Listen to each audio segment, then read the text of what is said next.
Nice to see you all. I'm English teacher at Urgen State University, Rada Abdullaevna.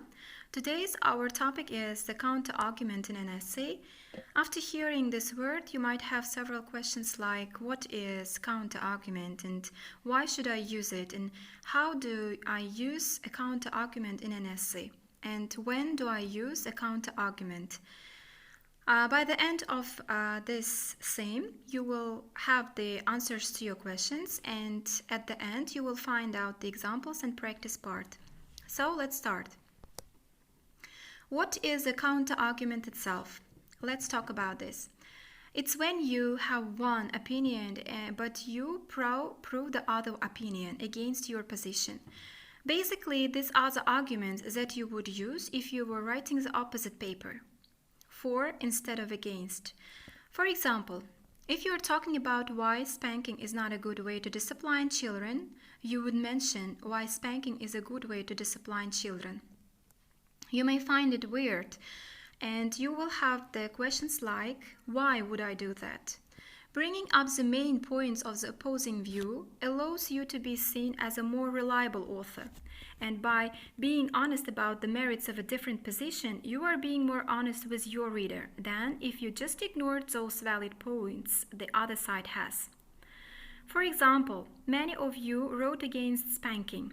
Please hit your children. It might sound awful to a parent, but denying effectiveness of a quick snack is not possible. By including that in your paper, you are just using the opposite position to further your own opinion. And how do I use it? You should briefly mention a point that supports the other sides of the argument, then you dismiss the idea. For example, if you are talking about why spanking is not a good way to discipline children, you should mention about why spanking is a good way to discipline children at first, and then you give a reason how this counterpoint helps your position. Consider this example. While it's true that spanking causes physical pain, this is considerably less painful than they would experience if they were hit in an effort to prevent them from putting their hands on a stove. You will just make your children prevent being burnt in this kind of situation. And you should consider these sentences while adding your counter-argument to your essay. When it's true that this doesn't account for, and there is some truth to the argument, however, the argument against this position has some validity in that, and even if it's true that, my point is way better. Some research claims that, but in fact, critics of this say, but they fail to consider that. In all of these examples, you can say that you will just tell one opinion and you will rebut it. And the next page, when do I use it? A very difficult part. When do I use a counter-argument and where? And in which part of my essay I can use this counter-argument? At first, there are two main places to use the counter-argument. One is embedded within a body paragraph and the other is a separate paragraph. But in other sources, you may also see that introduction part may also have a counter-argument. After thesis statement, you may write your counter-argument. And to my point of view, I recommend you to write a counter-argument as a separate paragraph. And in this way, there will be 3 body paragraphs and making your whole essay as a 5 paragraph long. So, the first paragraph of an essay is an introduction part. Second is just a body paragraph, and fourth one is also a body paragraph, and the last one is a conclusion part. So, all of the 3 paragraphs, the body paragraphs, you may include your counter-argument in the third before the conclusion or the second supporting paragraph. And here is an example. This paragraph doesn't have to be as long or as well developed as your other body paragraphs. Remember, you aren't arguing for the other side, so you don't want to overdo it and bring the opposite point in a sentence or two, then clearly dismiss it in a sentence or two.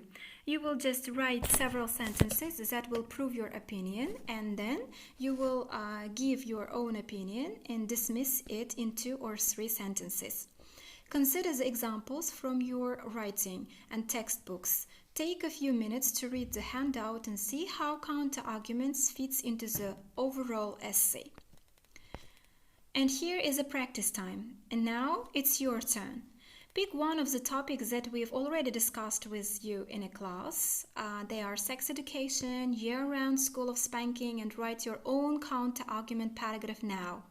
And when you are finished, you will share it with your neighbor, with your group mates. Decide which one is more effective.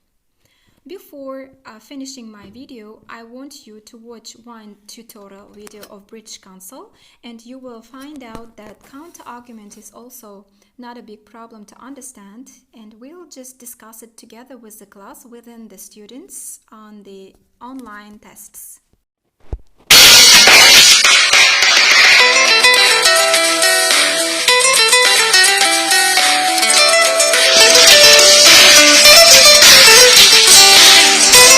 Previously looked at how we plan an essay, structure a paragraph, and write an effective introduction and conclusion.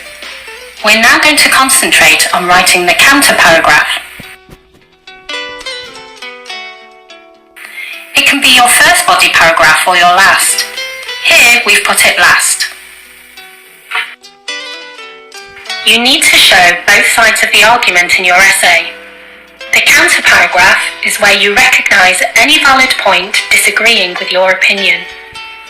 Presenting the opposing argument and then answering it in your rebuttal strengthens your argument because it shows you have considered more than one opinion. So how do we do this? Think about your audience, not your supporters, but people who might disagree with you. Why would someone argue with your point? Why would they disagree with you? Start your counter paragraph with a linking word such as however, as this connects it to the paragraph before and lets the reader know this is an opposing point. Here are some other linking words and phrases that you could use to start this paragraph.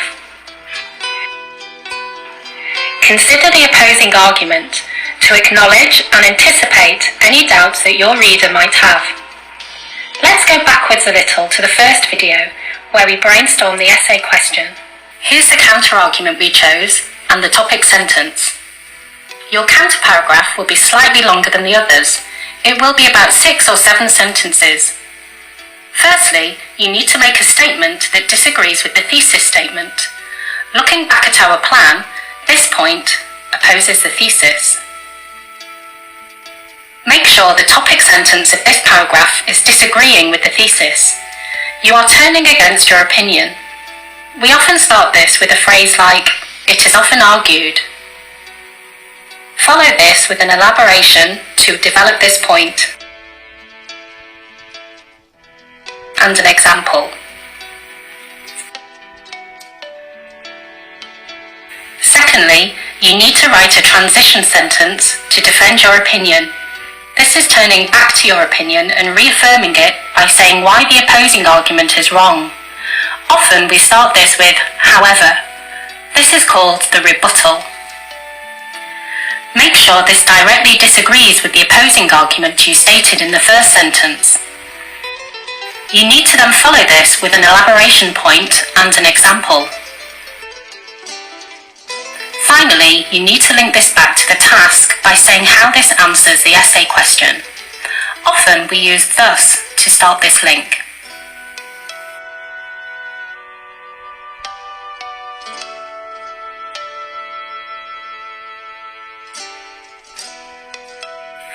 In this section, we've looked at writing a counter-paragraph with rebuttal, linking words to connect sentences and paragraphs.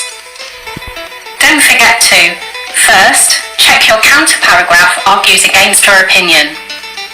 Don't forget to defend your argument with a rebuttal sentence.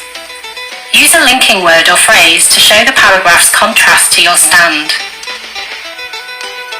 For more advice, visit us at Learn English Teens, and for more information on our courses, visit us at the British Council website.